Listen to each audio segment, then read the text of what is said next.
¿Existe la filosofía latinoamericana?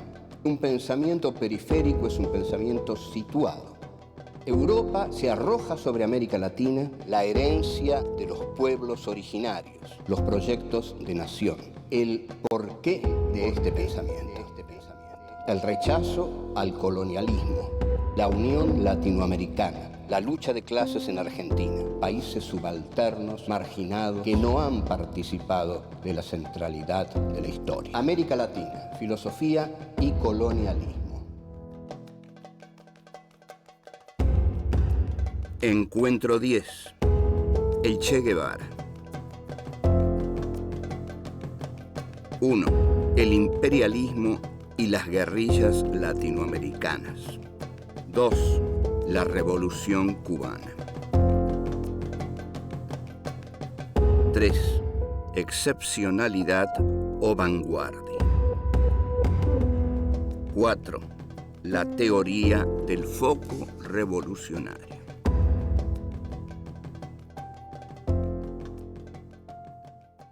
Este es el encuentro número 10 de Filosofía Aquí y Ahora 4.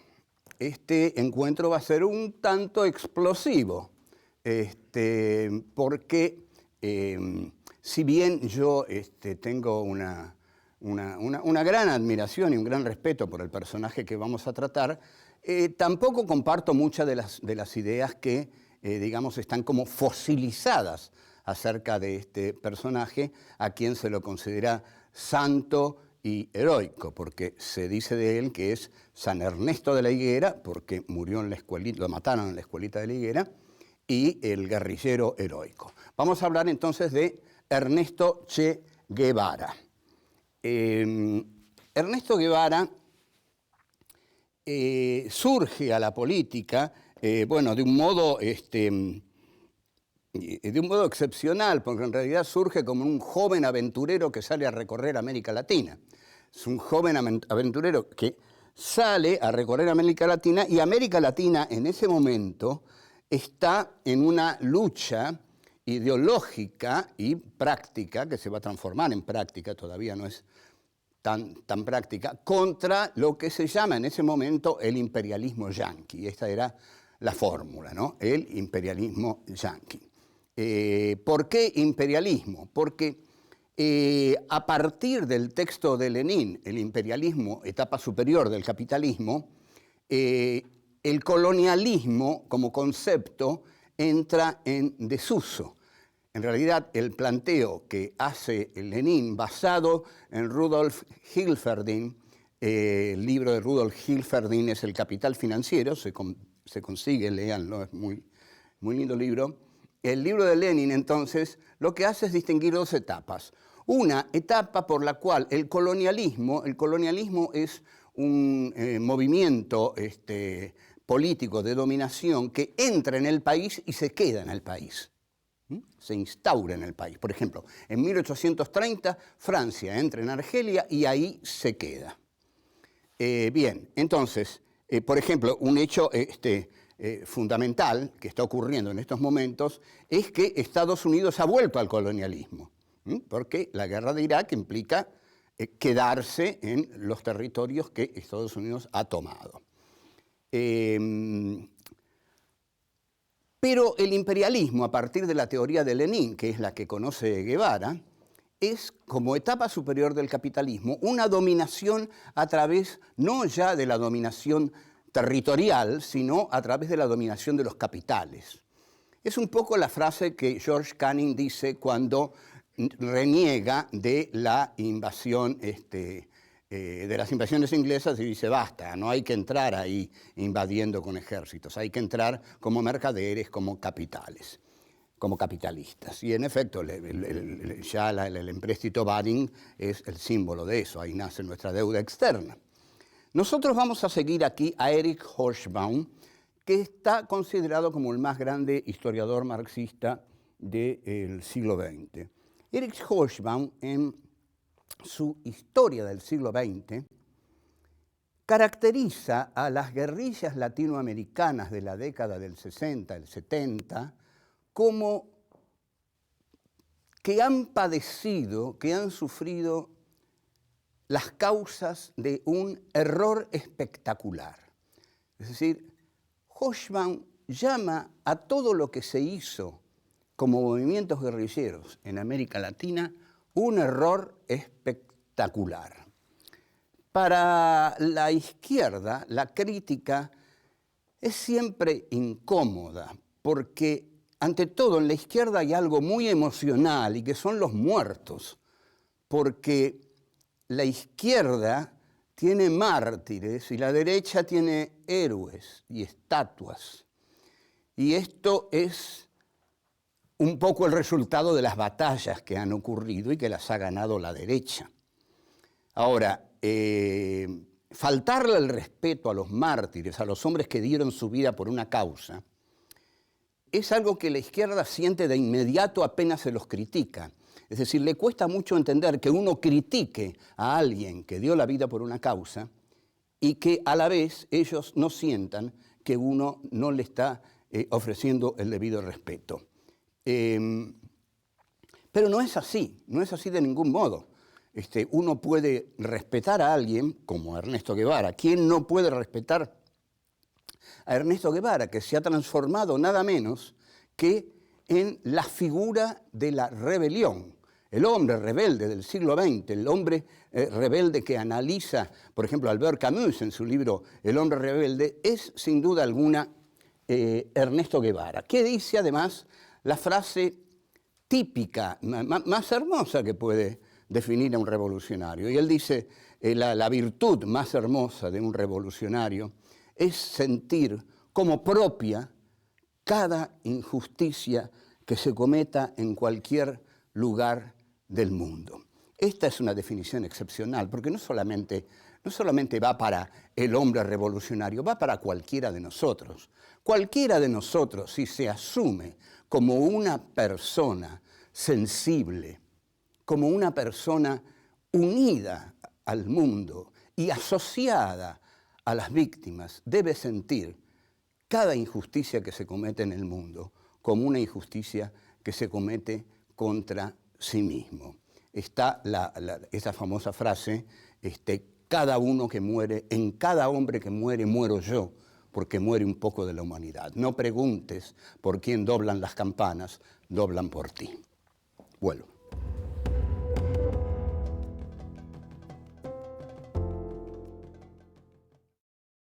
Cuando Ernesto Che Guevara parte de Buenos Aires, parte en busca de algo, pero todavía no sabe en busca de qué. En realidad parte en busca de un sentido para su vida. Todos aquellos que partimos es porque en el lugar en que estamos no estamos cómodos, porque no encontramos el sentido de nuestra vida. O sea, por eso Ernesto parte, sale de la Argentina y tiene la enorme fortuna de encontrar nada menos que a otro joven, como él un poco mayor, que es Fidel Castro. Fidel Castro ya era una figura muy prestigiosa porque había hecho el asalto al Moncada, un asalto muy poderoso, un asalto guerrillero muy poderoso. Esto no era mal visto por Estados Unidos, porque para Estados Unidos Batista era un dictador absolutamente incómodo, del cual en realidad querían librarse. Esto es muy importante, ¿eh? Batista no era un dictador al cual Estados Unidos estuviera decidido a sostener como sostuvo a otros dictadores, a Videla, por ejemplo, sostenido personalmente por Kissinger. Entonces, esta, incomodidad del sargento Fulgencio Batista para los Estados Unidos es muy importante para el triunfo de la Revolución Cubana y para entender que no tenían en realidad enfrente a un enemigo poderoso. Esto es lo que dice Hobsbawm. Lo que dice Hobsbawm es una tesis que también está en otros libros sobre el Che, por ejemplo en el de Pierre Calfon. El libro de Pierre Calfon dice que en realidad la Revolución Cubana no enfrentó a un enemigo poderoso, y también lo dice Bayer en Rebeldías y Esperanzas. Entonces, ¿cuál fue el error, la ilusión que cometieron las guerrillas? Creer que con unos pocos guerrilleros se podía derrocar a un Estado. se podía derrocar y derrotar a un ejército, cuando en realidad nadie se dedicó a estudiar adecuadamente que el ejército batistiano era un ejército sin fe, sin unidad, era un ejército corrupto y que Batista no contaba con el apoyo de los Estados Unidos. Esto es fundamental. Los Estados Unidos deseaban que Batista se fuera porque era impresentable. En consecuencia, Fidel, además, no se conforma con esto. Lo que hace Fidel es, en la marcha hacia La Habana, Fidel va aglutinando al campesinado, pero no espera que el campesinado venga hacia el foco revolucionario como el galvanizador de la guerrilla. Fidel se mete entre los campesinos y ahí realiza una prédica.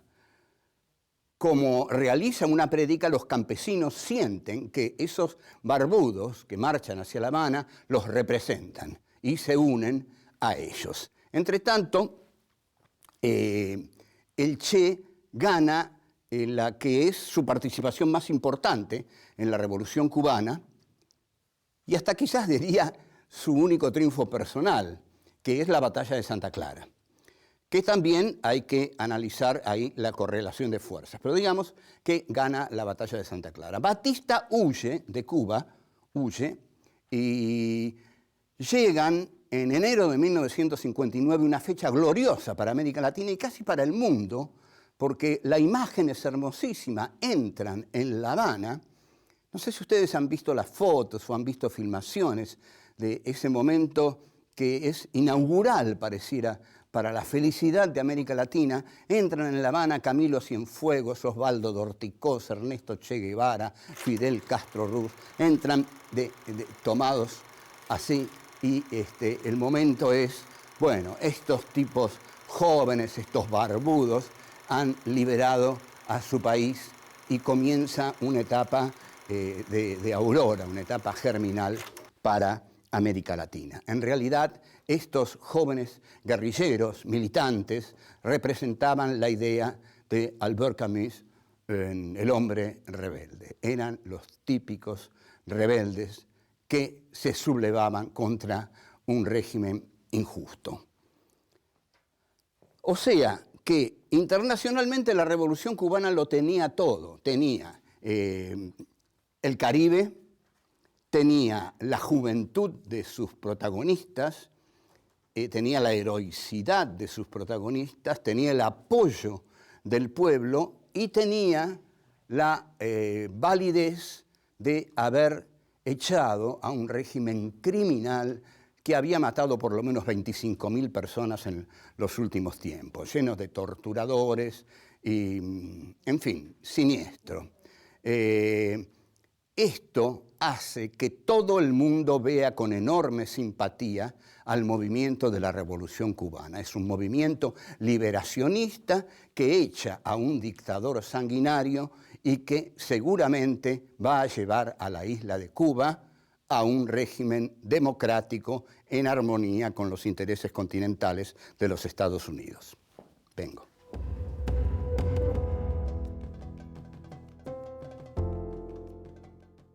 Bueno, vamos a entrar directamente en el pensamiento de Ernesto Guevara. El pensamiento de Ernesto Guevara es un pensamiento y, en efecto, en estos momentos o desde hace unos años, creo que Fernández Retamar está trabajando en un texto sobre Ernesto Che Guevara como escritor. Posiblemente ya lo haya terminado. La idea fundamental de Guevara está en un pequeño folleto que dice: la Revolución Cubana, excepcionalidad histórica o vanguardia en la revolución de América Latina. Entre estas dos, posiciones, es que Guevara estructura su pensamiento. ¿Cuál va a ser la resolución de Guevara? Que la Revolución Cubana no es una excepcionalidad y llama a los que sostienen esta tesis los excepcionalistas, con un desdén tremendo. Entonces, lo que dice que lo único que tiene de excepcional la Revolución Cubana es la extraordinaria figura de Fidel Castro.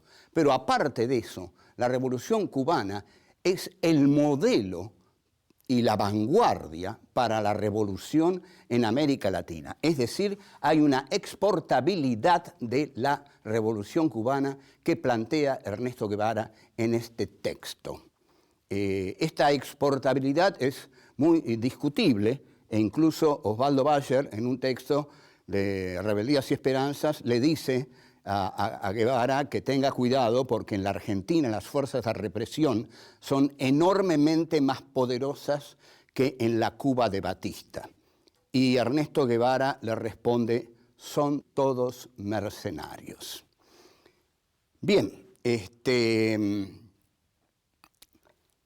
hay unas enormes diferencias entre Guevara y Castro. En realidad, dos personalidades tan poderosas pareciera que no hubieran podido coincidir en la isla de Cuba. En principio, Ernesto Che Guevara no acepta la relación tan así digamos, tan cercana, tan carnal de Castro con la Unión Soviética. Hay una frase que se dice en Cuba que durante muchísimo tiempo se llamó el cheque a lo que venía mensualmente de la Unión Soviética hacia Cuba. Pero además de esto, Castro es un político. Un político es alguien que calcula cuidadosamente cada uno de sus movimientos, que quiere ser alguien que trabaja sobre terreno seguro, que tiene tácticas, que tiene estrategias, que hace alianzas con gente con la que no está de acuerdo, que le da abrazos a tipos a los que detesta. Por eso esto es hacer política. El Che no hacía política, el Che quería ser un héroe y en este sentido es que le dice finalmente a Fidel, yo ya no tengo lugar en Cuba, me voy.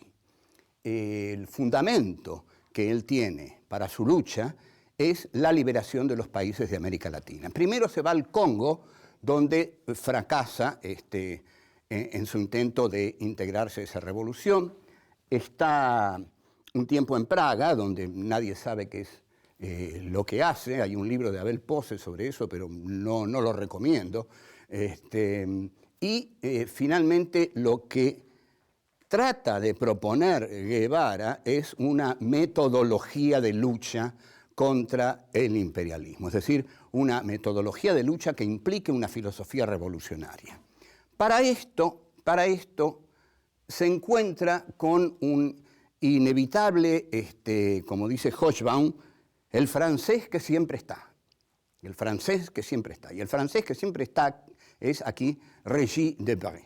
Régis Debray, que es el que escribe un libro que se llama Revolución en la Revolución y que influye poderosamente en Ernesto Che Guevara, un libro en el cual se desarrolla la teoría del foco insurreccional.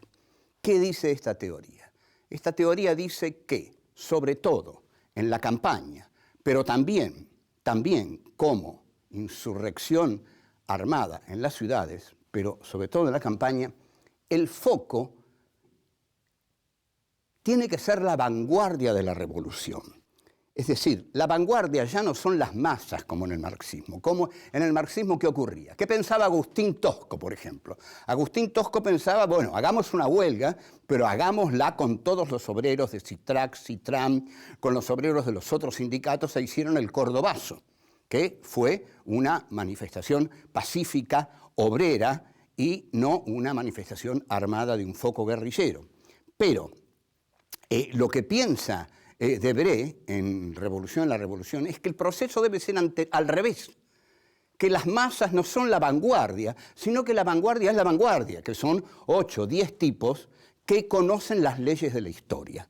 Esto a mí siempre me llamó la atención, porque en principio, bueno, esto se creía un poco en los 60, pero confieso que a esta altura de los tiempos, y estos tiempos no los ha vivido el Che, a esta altura de los tiempos no sé cuáles son las leyes de la historia. Y hasta, digamos, preferiría no saberlo porque de conocerlas me voy del planeta, digamos, porque pareciera que las leyes de la historia son bastante siniestras. Pero no pareciera que la historia tuviera leyes, sino más bien que fuera un juego azaroso que estuviera más ligada a la teoría de la incertidumbre de Heisenberg que a la idea de la dialéctica necesaria e inmanente de Hegel y Marx. Vuelvo.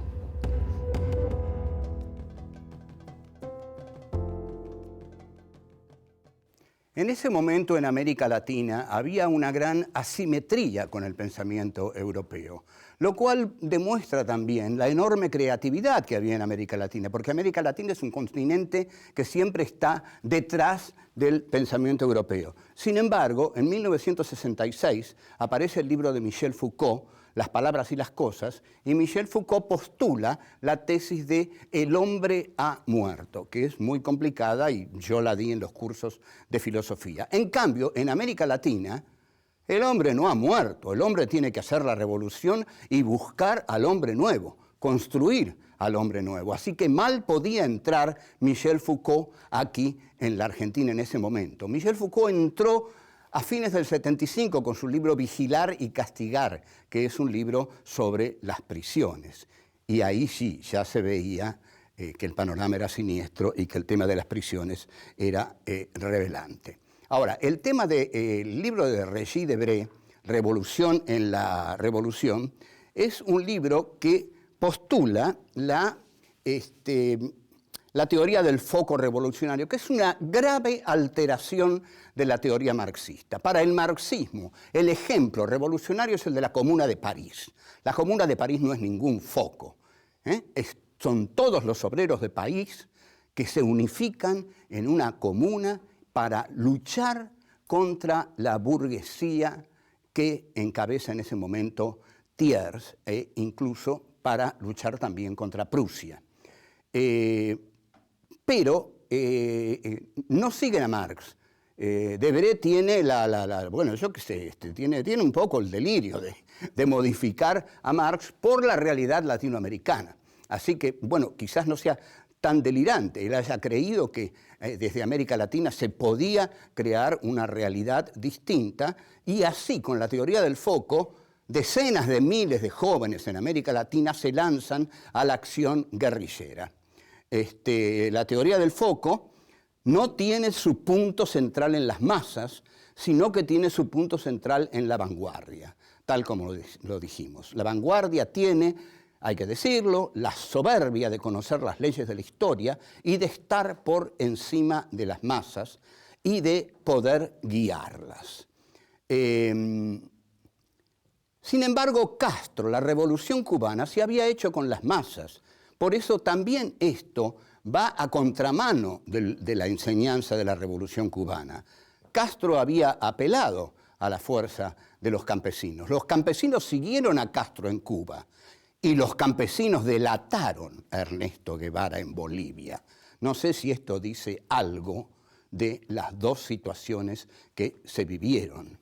Entonces, el error de las guerrillas latinoamericanas, según Hobsbawm, es que creer que, primero, que la Revolución Cubana derrotó a un enemigo sumamente poderoso, lo cual no fue así.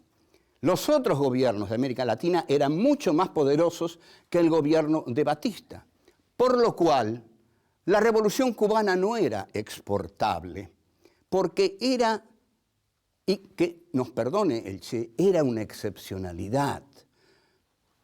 En este sentido fundamental, Estados Unidos no iba a permitir otro Castro en América Latina, sino porque le pasó a Allende lo que le pasó. Alexander Haig, Kissinger, Nixon, cuando asume a Allende, deciden desde el primer día derrocarlo porque no quieren otro Fidel Castro en América Latina. Así que vemos entonces la excepcionalidad de la Revolución Cubana, que contó con las masas, que tuvo la indiferencia de Estados Unidos, que los dejó hacer, y que venció a un régimen despótico, débil y sin convicciones en sus Fuerzas Armadas. En suma, vamos a concluir aquí cuál es, digamos, la tragedia de Ernesto Guevara y la grandeza de Ernesto Guevara. La grandeza de Ernesto Guevara, y esto es lo que lo mantiene a él como el hombre rebelde es que, aunque él tiene una tesis equivocada, sin embargo es una tesis en la que él cree. Y esa tesis en la que él cree, él se juega la vida por esa tesis. Es decir, él va a hacer el foco guerrillero, no manda a nadie a hacer el foco guerrillero. No es como otros jefes revolucionarios conocidos por nosotros, que desde México ordenaban contraofensivas y los pobres chicos eran masacrados mientras el líder estaba en México vestido de militar, a lo Galtieri, así, vestido de militar y ordenando contraofensivas. No, el Che es muy distinto, de aquí que este otro líder revolucionario que estoy nombrando no va a tener nunca la grandeza de Guevara. La grandeza de Guevara está en que es un asmático que va a una selva húmeda que lo va a matar solamente por eso. Pero además es un hombre de profundas convicciones que va a dar su vida por esas convicciones. El martirologio no tiene por qué ser exaltado, porque si solo vamos a tener mártires, nunca vamos a ganar. No sé si ustedes conocen el comienzo, y con esto me voy a despedir, de la película de Coppola sobre Patton, cuando Patton dice: nadie gana una guerra muriendo por la patria, más bien la gana logrando que el otro hijo de perra muera por la suya. Entonces, Ernesto Guevara, aunque se equivoca, encabeza el movimiento de su equivocación. Y esto lo lleva a una muerte de una cristicidad, por decirlo así, un martirologio crístico que hace de él la poderosa figura que sigue siendo, que es la figura de un rebelde fiel a todas sus convicciones y que no va a renunciar a ninguna y no va a negociar ninguna. Este fue Ernesto Guevara. Gracias. Chao.